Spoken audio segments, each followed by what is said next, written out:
เป็นยังจังหวะนั้นน้องแบบเขาบ่ล่อบ่หรือว่าใดเป็นแบบใดเอาตรงๆซะเอาความจริงเลยเป็นบ่ล่อบ่หรือว่าเป็นอะไรมันดราม่าลายบ่นู่นหรือแบบใดเลือกไล่ได้บ่เอา บ้องแต่เอาพอดีพองามซะเอาเพิ่นดราม่าบ่เพิ่นกับเพิ่นสเต็กแล้วก็อันยกกระสุนแล้วก็บ่ได้คิดเรื่องอีหยังแบบนี้นำว่าไงคือเฮาบ่ได้มักเดี๋ยวต้องยืดยาวอีกอย่างคือว่าเรากับโมเมนต์สเปคได้ที่ตั้งไว้นี่แล้วกับบ่ได้แบบว่าอันอย่างยังบ่ทันบ่ได้คิดเรื่องมีแฟนพร้อมแบบใหญ่กว่านี้ก็สิแบบต้องหาเงินหาคำใช้ตัวเองก่อนนะว่าไงให้ตัวเองสวยงามก่อนนะ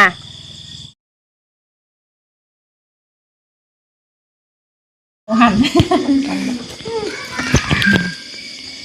ไม่ดีค่ะหวานบ่หวานนี่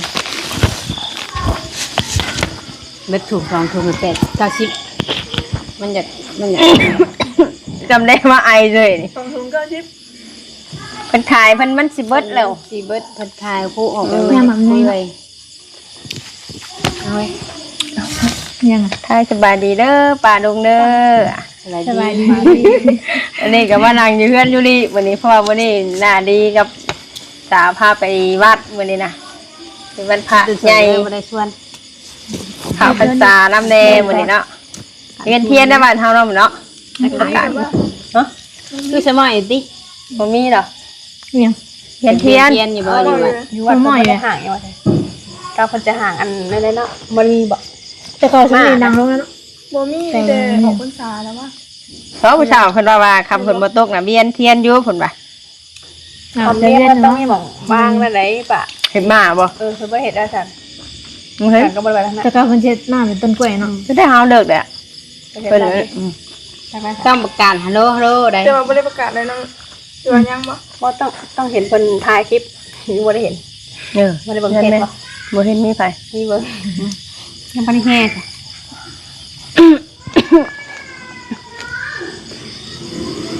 เป็นไดคันคอ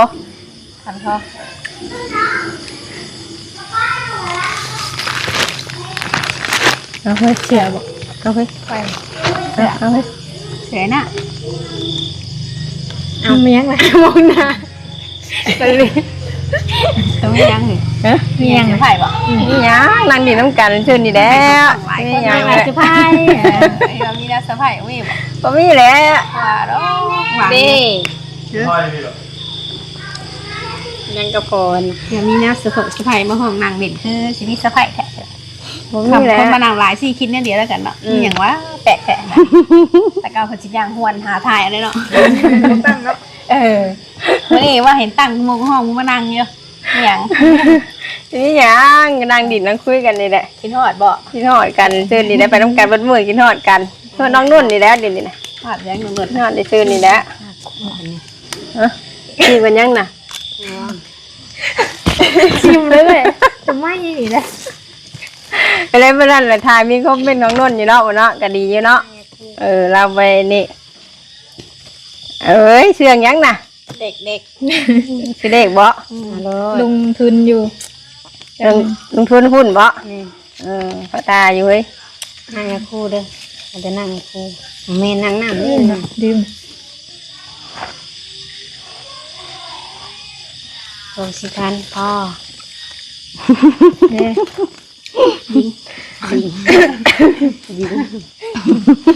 ยิงการลงทุนในป่าดวงเงินนี่นะการลงทุนปลาดิบวาดิกะซื้ออยู่แบบซื้อแบบปอง1,000 2,000พอในรุ่นแหละก็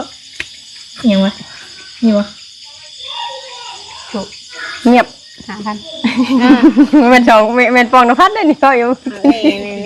ได้ดินได้ดินอยู่ก็คนอยู่ที่นี้ว่าปอง1,000นี่5,000พุ่นน่ะเนาะโอเคพอ30ยังบั่นเอามาบ่มีแล้วที่ว่าจะแบบมาเรียกว่าคือแบบนี่นะบ่มื้อนั้นคือว่ายังมินหยังมินหยังกันนะบ่มินนุ่นหยังอ๋อมิน ก็ดีอยู่เราก็ได้บ่ได้มีระมงน้ำมาเลยเนาะอืม ดีเบิ่นได้เห็นให้มันดีก็ดี เราก็ชมว่าเราก็งามขึ้นแล้วแต่ว่าเราอะอย่างนั้นนี่ นี่ ผมน้ำมาเจ้านานนะออก เอาคือได้นี่ แล้วก็บ่ได้ บ่ มีอะไรนะ มันได้ตัดน่ะนะผิดพลาดทางเทคนิคก็เลย ผิดพลาดทางเทคนิค แบบบางที่ก็เอาขึ้นบางที่ก็เอาลงนะมันติดน้ำสถานการณ์ ว่าเมื่อกี้ว่าว่าจงผมเองแม่มันสิ่งตัวเอง ตัดลองเบิ่งอะนะ มีคอมเมนต์อย่างก็ว่าไอ้นะไอ้นุ่นเรารูปร่างเราอย่างนะ มือเดียว เออ แขนเดียว คุณวาสนาดีบ่ได้บอกนะเดี๋ยวมือแขนเดียวเลยน่ะเนาะนี่เดียวยาว จากไหนแต่คนหายนอนอยู่กับโบบักษณะพัชิมาเอง เนาะบ่หาก็บ่ได้ดอกแม่นอนอยู่แลนด์นุ่มมากจ้ะโอ้พอนอนอยู่เนาะเฮาก็ หายแล้วเลยมัน บ่ฮอดแสน แม่ได้สุนันได้สาต่างเขา บ่จ้างก็ได้เฮาลงซักเสื้อเอาไปนินนิดพี่พอโทรไปหาด้วยพาไปดินนิดพี่เพิ่นด้ว ไม่ ย ได้ ค่ะ ขึ้นมาผ่าเขา ยังเห็นเขาซักเสื้อเฮาซักเสื้อเฮา ก็ได้ เทพาเราออกไปซักน้ำเทได้เสื้อผ้า ซักเสื้อมันทุ่น หน้าคือนางเท่ขนาดมาเท่อยู่ดีกว่า เด็ดดิ เห็นมาได้เสือใหม่กันแล้วมันแย่งแม่เห็นว่ากันละแม่ละเด็กปลายเสือเราลืม เด็กหมูกับเด็กกระเบื่อแล้วน่ะ ทำโต แล้วผมเนี่ยหันติ เอาหนึ่ง เสือใหม่เลยมาเลยน่ะ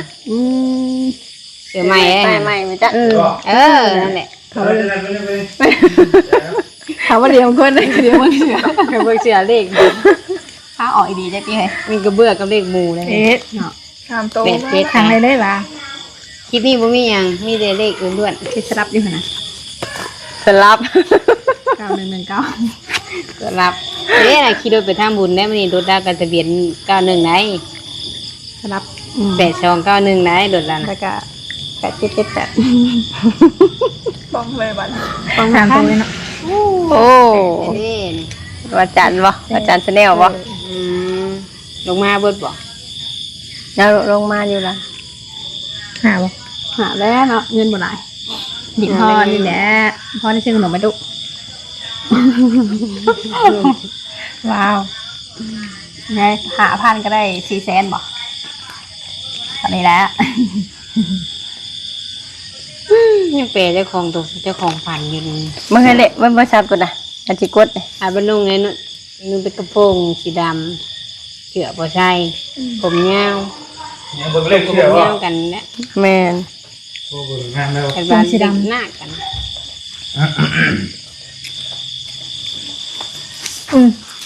ผมยาวผมยาวนี่ หน้าบ่ดิ มา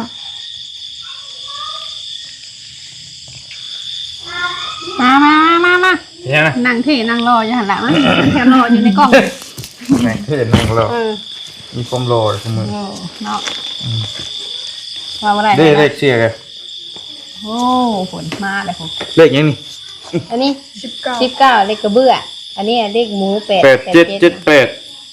87781991เลขหมาเลขรถบอลี่นี่ ขนาดบ่ได้ ชื่อซิมกับ91ได้กี่นี่ซิมใหม่กี่นี่นะ แม่นบ่ ใช่ไหมล่ะ เออ เอาแม่ เลขมา สวัสดีเด้อพี่น้องเด้อ โอ้ไม่ซีมกันเลยว่าอยู่นี่ เอาแม่ อีกก็ไม่ติดเสือด้วย ก็จะกลัวห้องอีก ตาลูกมันจะซีมหยัง ได้ยินว่าติ ชื่อเลขบ่ ซื้ออยู่มันการลงทุนนี่แหละ เขาก็ลงทุนกับไปลงทุนหมด นี่ก็82นี่น่ะ เสื้อไปเซ็ตทำบุญมันนี่เด้ 82รถก็8291 แม่เลย ออกได้ เอาแม่ นึงได้รถละแม่ รออยู่ อ แล้ อ ว กออกเบิดเลยได้รถละน่ะนี่น่ะกดอ เอา ยู่ แม่ กดอยู่นี่มันโดนหน้าน่ะมักแล้วพักผ้าไปทางใดแต่บ่ซื้อมันออกน้ำดังมันออกแล้วบัดนี้น่ะ บอกงวดนี้กับงวดนะ มา82ลูกก็นึง บอกงวดนี้กับงวดนะ อันถ้าจะเอากลับกะ28ได้ไกลเนาะ อันนี้นะ ว่านั่นในรถแล้วไหน อันนี้ค่ะเอาบ่เอาโอเคไปโอเคเรียบร้อย บนดังบ่มันคือบนดังบ่ บ่ไร คือบนร่วมดินรวม เออ พุ่นไปซ้ำถูก พอแล้วสิริหน่อยเล็กลาวเล็กลาวออกจะหน่อยได้นี่มาชั่วโมงนึงยังนั่งคุยกันเฮ็ดได้ ห้องมาเจมแน่ ห้องมาเจม ม่วนน้ำกันนี่แหละนางอยู่ประเดี๋ยวเงา คนไม่ได้ไปยิงดิว่าเพื่อนไม่ได้ไปยิง 4 สาวหาสาวนี่นะไผงามนี่ล่ะ ฮะ ไผงามนี่4 สาวหาสาว โอมกับเมียค่อยแล้วว่ะสั่งว่าแท้นี่ นั่งใกล้ โอ้ยว่าอยากถาม เห็นว่าผู้อื่นงาม เพิ่นบ่ได้กอดเมียเพิ่นได้ ว่าผู้อื่นงามก็ตายแล้วบ่ได้แล้ว โหอยู่ติ ในใจก็จังไงแล้วในใจก็แล้ว เก็บไว้เลย ว่างามไปก่อน ไว้ก็ในใจกัน อืม งามๆเดี๋ยวไปคุยกันงามๆไปคุยกันนั่งกล้องกัน เอาหลานเคยย่างยังผู้ชายกะ หาบ่เขาได้โทรกันของใครให้ มึง แล้วบ่เชียงและเบิ่งทรง แม่นแท้ๆแหละ งานบ่ อืม ลูกมาถามได้ นะลูก เอามาก่อนแหละ มาหน่อยว่าแต่ มาได้นี่เนาะนี่เนาะ มาได้นี่นะ โอ้ตายคัก มาหน่อยได้นี่ เป็น นะ มาแล้วตู่ เป็นมาได้นี่นะ อืม ก็มานี่ได้นี่นะ เป็นมาแล้ว เจ๊งอยู่บ่ฮู้เรื่องไง นี่เป็นยังนี่เป็นยัง นี่นี่เป็นยังลูกล่ะ เป็นคนน่ารัก บ่รัก รักได้ไหมรักทำไมไม่รัก นอนกอดหอมป้าดบ่นี่เนียนบ่ม ไปเห็นผู้นี้ก็ต้องเห็นผู้นี้เนาะเห็นผู้นี้ก็ต้องเห็นผู้นี้มาร่วมกันตลอดเลยสองสาวเว้ยอืม ต้องมีกันเท่านี้เด้ อ่าสองเซียว ไป อืม แต่ว่าทางน้องนวลนี่ล่ะสิแล้วมดมือก็ยิ้มอยู่สิแล้ว บ่ว่า ก็ดีแล้วอืม ตายเดียวกัน ทางข้างหัวทางว่ายิ้มเชียงแล้วยิ้มอยู่แล้ว เอายุงกัดเลยลูกมานั่งพี่ลูกมาเนี่ยเอ้ยเนี่ยนี่หรอ อยู่หันบ่ ว่าเรามาหน่อย อื ว่าม งอนเลย แล้วงอนเลยติ กูว่าเราใต้ยังบ่ได้มืออะไรยังอยู่ อยู่ ยังอยู่ก็บ่อื่นนี่แหละมันอยู่ต่อ2มื้อเด้ อยู่ตอนนู้น อืม คิดว่าเมื่อจับเมื่อแต่เมื่อนั้น บ่มีผู้ศึกตาศึกใจในบ่มา มีมาติ อะไรสิเมื่อลาดได้ อืมกูบ่าวจักคนบ่2-3คนกูบ่าวอืม 3 คนนี่แหละ3 คนผู้หนึงก็มี อันผู้เป็นนักร้องอันนี้ บ่ผู้นั้นมีแล้วอืมเบาโกเด้เบาโกผู้ชมพงทั้งผู้แวงๆน่ะผู้นั้นมีแล้วผู้นั้นผู้นักร้องน่ะ น้อยๆซ้ำกันก็ว่าเจ็บได้ เบาโกบาดเจ็บเบา มีว่า น้องเมฆ3 คนนั่นแหละที่เป็นผู้บ่าว น้องบ่มีนี่คือสิบ่กล้าแล้วมันนั่นน่ะ มีบอกกล้าแต่คนหนึ่งแต่ตัวบนคิด เป็นหยังสิบ่กล้า ไป กล้าแล้วนั่น คอยฟังของชูนมาเลย เบาโกนมีชวน ใครทั้งนั้น เบาโก คนเดียว โกแล้วมีชวนทุเรียนเบาโกน่ะ โอ้นู่น อืม กินทุเรียนนั่นน่ะ รวยอย่างนึงรวย ทุเรีย เอน อหมักทุเรียน ทุเรียนนั่นเป็นเดียวเลย ผมมาก็มาผากชุ่มอ้ายก็ได้มันสิยากเนาะเห็นว่ากะบูดดอกคนกินน่ะของเพลงเนี่ย เราต้องการอยากกิน ทุเรียน ทุเรียน แพงไว้เก็บเนาะ บอก เจ๊จะแพงไว้เก็บได้ บอกว่าลูกจะเรียน ด้วยอ่ะ ลาวแล้วจ่ายหัวบ่ได้บัดนี้เนาะ โอ้ อ้เอิ้นทำอะไรบ้างนัดกันเป็นลูกหยา ลูกนั่นเอง ตัวคอยแล้ว พอลงดูร้อยดิ นี่แล้วเรียบร้อย เป็นยังจังหวะนั้นเนาะแบบ เขาบ่รอบ่หรือว่าใดเป็นแบบใดเอาตรงๆซะเอา ความจริงเลย เป็นบ่รอบ่หรือว่ามันเป็นจังไดมันดราม่าลายบ่นู่นหรือแบบใด ว่าอันเลือกไล่ได้เลยค่ะ บ่เอา บ่แต่ เอาพอดีพองามซะเอาเพิ่นดราม่าบ่ เพิ่นกับเพิ่นสเต็กแล้วก็อายุกระสุนแล้วกับบ่ได้คิดเรื่องอหยังแบบนี้นำ ว่าไง แต่เขาไม่ได้มักเดี๋ยวต้องยืดยาว อีกอย่างคือว่าเรากับโมเมนต์สเปคที่ตั้งไว้เด้แล้วก็บ่ได้แบบว่าอันอย่าง ยังบ่ทัน บ่ได้คิดเรื่อง เข้า มี ใจ คแฟนพร้อม แบบในก็นี่ก็สิแบบ ต้องหาเงินหาคำใช้ตัวเองก่อนนะว่าไงให้ตัวเองสวยงามก่อนนะ แม่นอยู่นั่นแหละ บ่ไงคือให้ป้าคนที่เว้าเฮาน่ะบ่ นะ คนในใจน้องนุ่นได้เลยนะ ใจแล้วเลย แม่นให้ป้าคนที่เว้าเล่านะแล้วว่า มันก็แม่นก็น้องๆเพิ่นนั่นยังน้อย แม่ หนึ่งมายังน้อยแล้วก็ ยังบ่ทันแต่ง ยังบ่ทันได้คิดเรื่องความหักความมักปานใดดอก อันนี้มาแหละทุ่มเฮาเห็นแล้วก็ว่าแซวหยอกเพิ่นคือฮู้แหละพี่น้อยเนาะกับบ่เรื่องอนาคตเฮาก็บ่ฮู้เด้แต่ว่าเรื่องปัจจุบันนี่ก็น้องๆเพิ่นตามความจริงแล้วน่ะ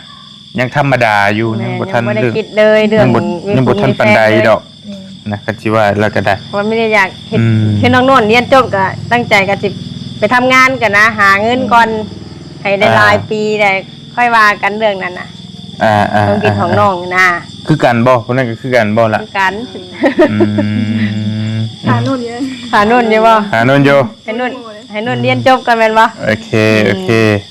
จบ ก็ พา ดี กัน ได้เหยจนผ่านไปเดือน2 เดือนว่าเอาผัวเว้ยนี่เนาะจื้อไว้ดิเฮ้ยบ่เห็นหลายคนแล้ว เอามาเอาดิ ไปมาหลายบ้านเด้ อันที่ว่าบ่เอาเนี่ย นั่นแหละไอ้ที่ว่าบ่เอานั่น เดินมาจากบ้านถูกแค่นี้แหละแม่นะ ไอ้ที่ว่าบ่ล่าสุดกินนี่บ่อยากว่าออกคลิปไปซื่อนี่อยู่นี่ใกล้ๆบางนึงนี่ไปอยู่เรียบร้อยแล้วว่าออกใกล้ๆไปนี่แหละบ่เอายังน้อยอยู่บ่ว่าบ่ได้เคสช่วยเหลือนี่แหละเคสช่วยเหลือ จริงไม่ว่าดังก็ เคสช่วยเหลือนี่แหละ กินจังไหม ดังก็ เพื่อนจะได้ พอแสดงข่าวไปเบิ่งในคลิปไม่ไทยมาจากคนเนาะ บ่มีบ่ได้ถ่ายคลิปแต่ถ่ายอยู่คลิปน่ะแต่ว่าตอนเพิ่นเอาผู้บ่าวน่ะยังบ่ได้ถ่ายก็อายุก็ยังบ่ได้หลายไปได้ดอก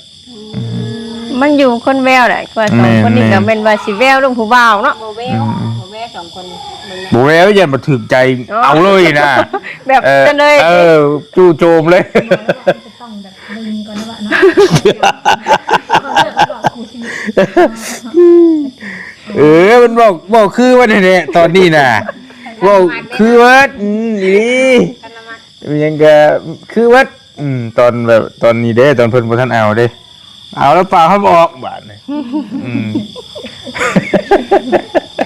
ไปคืออย่าง คันเฮ็ดได้ก็ดีบ่ได้ว่านี่ยกเทียบใส่กับคนที่เคยเห็นมาหลายหั้นนะเพราะเฮาก็เห็นคนมาหลายเด้นี่ก็คือว่าแหละก็ดีแล้วเพราะว่าอายุก็ยัง10ปลายน้อยๆนึงอย่างน้อยก็18 19ซะหรือ20สิเนาะก็ยังใครนี่หั่นนะ วันนี้17บ่7 18 18แล้วเนาะ18นึงว่ะ ก็ยังแต่งตัวยังบ่เก่งยังบ่เป็นอยู่ การแต่งตัวยังบ่เป็นผู้สาวเลยหมดนี่วันนี้ยังมีสีน้อยนึงหมดนี่ บ่แม่นบ่เป็นแล้วบ่มีเงินแต่งเนาะ บ่แม่นมันเบิ่งกะฮู้นะ ก่อนผู้สาวที่เตะ แม่น ยังบ่ทันบ้านเฮาเอิ้นอะไรวะยังบ่ทันแตกสาวอ่ะ แตกคัก แตก ผู้สาวยังมา สีสาวยังบ่มา ยังเป็นสีดิ มีปีแน่นอนยังว่าทาปากทาครีมแน่ปีกายเท่น่ะเนาะ มีรูปอยู่ตอนน่ะตอนแต่ว่ามันอยู่ในเครื่องเก่าถ่ายกับเพิ่น ปี ตอนไป กาย ต กัน ลาด นอนกับประมาณนี้ ยังว่าตอนเราไปเที่ยวอยู่ข้อมูลได้นะพูดเองเลยอย่างแบบนี้ว่า แบบนี้มาติ เห็นโดน ลูกอะแต่งโตก็คือหลังเถอะ แต่งตัวเองตัวเนาะ ยืดดิจริงๆไม่บอก เมน ก็ถึงเชย เกือบวันนั้นวันนั้นเกือบยังเป็นยังไง อืม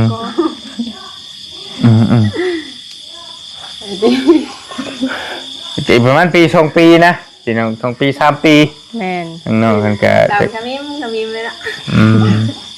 แต่ก็งามได้มี FC ย่องมาหลายอยู่ว่างาม ถูกงาม เป็นอยู่ได้ อืม ติดคนหลังเราอ่ะ งามเบิดนั่นแหล้ว หลังไฟ หลังขมือมันนะ ดังไพ่หนึ่งเข่าอ่ะก็โอเคน้องๆเพิ่นก็มีการมีงานก็มาล้างถ้วยล้างชามซอยพี่น้องนี่นะดุมันอยู่บางมือก็นอนเว้นหยอกก็นอนนี่ให้แล้วคนเฮาเห็นเนาะเฮ็ดเวียกตลอดก็บ่ไหวเลย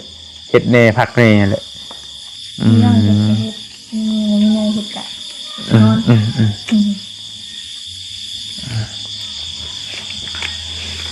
ยังแค่อยู่คนออกไม่ว่าอะไร เอาความจริงดิ ว่าแล้วพ่อได้ขายออกเนี่ยน้องจะง่ายๆจะหลัง ถ่อมตนได้ถึงแล้วเพิ่นแบบว่าบวชตัวเองเด้เฮาดูได้เฮาดูเฮามันนี่นะ การนั่งเป็นคนแบบ ดีว่า เฮาโบกอย่างกันนั่งสิไปแล้วใกล้ง่ายบอกไว้ในน่ะเฮ็ดน้ำบ่ค่อยแบบดื้อแบบทางมันบ่ดีได้นางเนี่ย โดย โอเคแบบว่าเป็นน้องฮักที่แบบเอ้ยทั้งสามนึกเห็นตลอดไปทางใดสิหน้า นึกเห็นตอนอยากใช่ป่ะ บ่กินก็ใช่กินยังกิน ตอนอยากใช้งานป่ะ ไปงาน ตอนนี้เรียกใช่เลย เลือกกินแล้วเป็นยิ้ม อืม แล้วยิ้มแล้วอันนี้อะไรกันยิ้ม แล้วก็เรียนจบแล้วก็ไปป้าแล้วเลย ปีเดียวนึงวะ คิดดิดินุ่นโทษนุ่นที่อยู่ที่ไปเนาะไปเพราะเสียเมื่อจะหายยอดอะไรกันเมื่อด้วยเว้ย เคยได้บอกคือมันคืออยู่เพื่อนเหรอ ว่าเห็นไห่อยู่เพื่อนป้าตอนนั้นไห่ยังไม่มาไห่บ่ หายว่าจะลงว่าท่านเอากะ เรื่องข้าวโพดเด็กน้อย บุเล็กหน่อยแล้วจนไห่เลย นักอยู่ คนเฮาจะธรรมดาบ่ไห่หรอกวิ ให้แต่เจ้าจนฮอดเทยเที่ยงวะ พ่อได้บ่พ่อชูฟังได้บ่เอาน้อยหนึ่งก็ได้บ่พ่ออยู่บ่มื้อนี่ บ่ได้เว้าครับ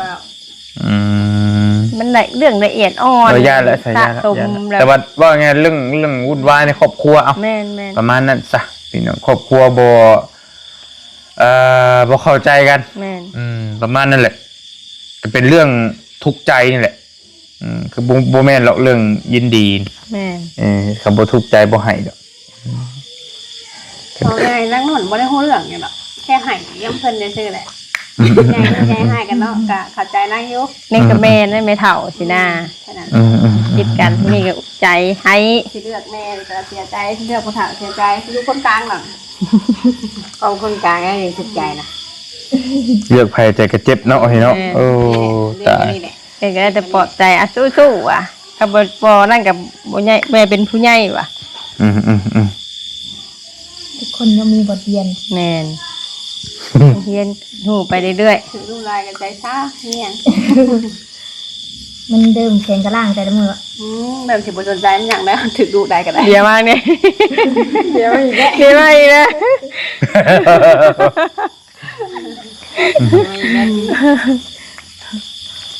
ฉันมีหัวใจด้วย หน่อยเนี่ยเนาะ มันอย่างนี้แหละคิดในครอบครัวน่ะเนาะมันแบบปอกแป๊กกันอยู่แล้ว บางคนไหนคิดบางคนไหนเป็น เอาผัวไปพิษกับผัวอีกเลยทุกอีกเลยเจอผัวบ่โอเคแกเจอผัวโอเคใครอยู่พี่น้องไอ้ว่าเรื่องความทุกข์จักสิหนีไปอยู่ไสอ๋อเนี่ยโอเค นี่หนูพูดมีแต่ความจริงนะคะว่า เชือกและผูกคอต้นไม้เรียบร้อยแล้ว นั่งกับบุบนบุบนไหน แล้วพ่นชาตินี่เลย ชาติหน้าครับโตอีก ไปห้ามพูดโตอีกบาทที่ห้ามอย่างนี้บา คว ท รจบแค่มันจัดนี่ค่ะเดี๋ยวพอสิค่ะ พอสิแขนมันพอสินั่นแบบหมู่มันจับแขนมาซะอ้าวอยู่ติบ่พ้นอีก มันบ่พูด เออ มันก็ยังมีลงเรือคิดอีกไกลอีกไกล ปล่อยบางปล่อยบาง เอ้าคิดจะว่าเฮามาใส่กลางมันจบ แน่จะไปคิดแนวดบๆเด็ก ปล่อยบ่ได้เด้บางทีมันก็เนาะเข้าใจอยู่ปล่อยแล้วก็มาอีกเรื่องใหม่มาอีกเบิดเรื่องหนึงมีเรื่องใหม่มาอีกแหละ ๆสิว่างก็นี่ยังบ่ทันว่างฝน มาอีกแล้ว สิดินจังซี่ อืม เสียบมอดเลยคือเขา ถือว่าคนนี่นั่นติจะคนบ่ คนนะ จะเรื่องไว้สั่งคน คนนี่แหละ สารพัดคนนี่ดิ วางเลยวางไว้ก็เฮาก็สบายใจถ้าเฮายึดติอยู่กับเรื่องเก่าๆเฮาก็ทุกข์เอง นี่คนดูแต่บนเก่าแล้วก็เจอแต่อัน ความ เก่า ยินหนาบางคนหรอ แค่นี้เพื่อนใกล้เด้พอได้เล่นไปอืม สิได้เนาะแม่จ้ะ อืม ลองปล่อยวางปึ๊บแล้วสบายแล้วได้ใจค่ะนั่งคิดอยู่สิเจ้าก็คิดอยู่หั่นนะปวดหัวนอนบ่หลับได้อีหยังก็ตามเขาบอกแล้วเจอเรื่องหยังก็ปล่อยวาง โอ้ยตลอด ปล่อย อืม ให้เจ็บ แม่นเนาะ บอปล่อยตัวนี้แล้วก็อันนี้ตื่นเช้ามาก็ยิ้มถึงมาไปเก็บ ปล่อยอีก ปล่อยอีกแล้วก็ตื่นมาอีกเก็บอีก ปล่อยไปเรื่อย แม่นแล้วทำมันสุดปุ่นนะ ๆ อยังไงมันก็สิมีมือของเขาเองเนี่ย เอามือกับมือเพิ่นบ่อยู่นะ คนหนึงไปคนหนึงบ่อยู่นะ เขาเองแล้วสิไปแล้ว มีแต่เรื่องปล่อยวางเลยเนาะมีเรื่องหยังกะนักๆแน่นเลยก็มีแต่ปล่อยวางอย่างเดียวนั่นแหละเก็บไว้ก็ทุกข์ใจเห็นบ่ก็ห้องหยังก็อิหยังเคยว่าบ่เป็นได้พร้อมเจ้าของอะนะก็ห้องหยังก็ โก้ การทาน เด้อบ่แม่น โก้บอก คุณ เล ตั ย นทานกับพญาติ โกมบอก เอาภูมิต้านทานแบบ ยังไงห้องน่ะสิตอบยังนั่นนี่ว่าอยู่ ไม่ยังมาทิ้ง เอา ยัง คล้ายๆว่าเฮาเจอเรื่องนักๆแล้วเฮาแบบดูแลใจเจ้าของบนห้องเองก็ เยียวยา ก็สิบอกง่ายๆกับ ฝุ่นยังก็นะ บ่สิบอกง่ายๆกับปล่อยว่างนั่นแหละจบแล้วคำเดียวนั่นแหละ แต่มันมาสิมีคำหนึงอะนะแต่ว่าบ่เป็น สินักสิชุดกับสุดท้ายกับตัวเฮาเองเยียวยาใจตัวเองแล้วกับคิดแล้วกับโปร่งปุ๊บ แม่นว่ามันคือเยียวยาตัวเอง อืม ถ้าไม่ต้องเสือปล่อยไว้เลยนับมาคนเดียวนี่เหรอปล่อยไว้แล้ว จะเป็นคนแบบเจ้าสัก ก็ปล่อยว่างหั่นแหละมันก็มาจบอยู่ปล่อยว่างคือเก่าหั่นแหละอันเก่าหั่นแหละอืม ปล่อยมันก็สบายเลยไม่ได้เครียดเนี่ย สบายอยู่คันปล่อยได้ เออ แต่เรื่องมันปล่อยบ่ได้ ปล่อยได้อยู่ครับแล้วที่ผ่านมาก็เจอวันหักปล่อยไปแล้วสบายใจทำบริกิจคืนเองก็ปล่อยได้สบายใจ เลยปล่อยได้ก็โอเค มันอาจจะมีบางครั้งเนี่ยอาจจะเผลอมาว่าในเนื้อหักกับย่าบริเครียดตอบรับเบาใหม่นะปล่อยเลยเด้และ ไว้แต่ว่าดีใจ เนาะ ไว้แต่ว่า ปล่อยแล้วปล่อยแล้ว ยาเพิ่นเพิ่นบอกเขาเป็นมาก็ได้ เศร้าแล้วเศร้าแล้วตอบเพิ่นไปเลยดิเพิ่นก็ตอบกลับมาว่าอีแก่แหล้ว มีแก่ กับมีโต้ตอบอีกบ่อืม เจ้าก็คิดแบบว่าให้เราแย่งเบิ่งกระจกนี่ บ่ก็ไปตอบเพิ่นก็อ่านเพิ่นเขียนมาก็เฮากับอ่านซื้อบ่ได้บอกบ่ได้ตอบเพิ่น อย่า เลย แล้ นะ อย่าแล้ว บ่ได้ตอบเพิ่น เอายาวให้ยาว อืม จบนะจบแล้วก็จบแหละอืมนักเรื่องหน้ามานักอยู่คือกันนี่แกแต่บ่อยากเว้าซื่อน างเจอหลายดินะ แหมโอ้โก้ยธรรมชาติ อืม กันไปเว้าบ่จบ แม่นแล้ว เป็นชิดคลิปก็บ่จบไล่เว้าฮีไล่ไล่ ที่ว่าเนาะคุยกับเจ้ามันเฮ็ดคลิปแบบว่าดราม่ากับสินะไล่อ่านคลิปสินะ ปวดหัว ไปสิทักแค่นะ ปวดหัว มีแต่เพิ่นตามหลักการเพิ่นก็ให้คำว่ามันบ่แม่นเรื่องจริงเฮาก็อธิบาย อธิบายไปว่ามันบ่แม่นแล้วก็ พอติ นี่เพิ่นฟังบ่ฟังก็สุดแล้วแต่เพิ่นแหละหั่นน่ะจบ เห็นแล้วเขาพยายามออกมาอธิบายนะ อืม โดยเขียนขึ้นหลังมือเดือ อธิบายให้ฟังแล้วก็เพิ่นบ่เข้าใจก็สุดแล้วแต่เพิ่นนะ เขาบอกว่าเราอมเงินน้องปุน้าให้เราบ่เห็นสลิป ที่ไปยี่ใช้ แม่น เพิ่น โอนสลิปมากเพิ่นบ่โทรบอกแล้วก็แท้คลิกเข้ามาตลอดใช่นะ แม่นละแม่นลายอยู่แบบนั้น เดือนเบิ่งเด้มาเดือนเทิง เรื่องการอมเงินนี่ก็ลายบางทีมันก็ช้าแน่อย่างนี้นะ ๆเราโดด ลาย ตั้งใจเฮ็ดงานคือเฮือนกูหน้าก็ทุ่มเทเต็มที่อยากให้ไล่อย่างนั้นล่ะแต่ว่าน้องเพิ่นก็แบบเบ้าคือให้มาใส่ผู้ใหญ่สินะเราก็เลยแบบผิดหวัง เรื่องซำนี้อ่ะนะ จะได้มีหลังนิดนึง ความหมายนั่นนึกออกอยู่เพราะว่าเคยพ่ออยู่เพิ่นส่งสลิปโอนเงินมาให้ปังเอาบ่ทันอ่านแล้วเพิ่นก็แชร์นั่นนี่มาถมยาวแม่นบ่แล้วเฮาก็บ่เห็นช้าเพิ่นสิเลื่อนมาเบิ่งจักคลิปจักนั่นอยู่ใส่กันน่ะ กดเข้าไว้มันเห็นแต่คลิปนี่แหละ อ่า ตอนไหน แล้วก็บ่โทรมาบอก บ่ แล้วบ่จักปานนี้ บัดผู้ใหญ่โทรว่าบัดมันยังบ่ได้บอกหยังลาแล้วเลยเห็นนะ อืม บอกแล้วตาแตกแต่หยังก็เก็บอยู่ได้เนาะไหวอธิบายได้บ่ต้องให้อธิบายในหนึ่งแล้วก็สิมีแห้งอยู่เนาะถ้าอธิบายจังก็ลาก่อนได้ ว่าอย่างเงี้ย คุณอย่ามาเนียนหน้าว่ะบอกคำนี้โทษคุณก็มีอยู่จ้ะถ้าเราส่งคลิปมาให้เบิ่งก็แห้งอยู่ ต้องชัดเจนนะแบบผู้ใหญ่ก็แบบชัดเจนหน่อยนึงใจเย็นหน่อยนึงนิดหน่อยเนาะเบิ่งก็คักก่อน คือว่าก็ต้องถามเฮาก่อนเนาะเอาเหตุผลก่อนใจเย็นนิดนึงอารมณ์เลยสินะ บางทีก็ปังมาเลยกันมันก็โอ้ ทางนี้ท่านได้เว้าหยังกับปังแสดงมันก็เอ้าหยังอันนี้มาไปได้อีกอาจจะเข้าใจแล้วเนาะแล้วก็เลยว่าเอาคุยแล้วก็ให้พอส่งสลิปมาแน่แบบเรียกว่าคุณอย่ามาเนียนนะว่าซั่นบ่ได้เบิ่งนั่นแล้วเลื่อนไปก็เห็นบาดนี่เขาเบิ่งในแชทเพิ่นน่ะจะถึงลาพี่เราก็ได้เข้าใจ ยากแน่ขอ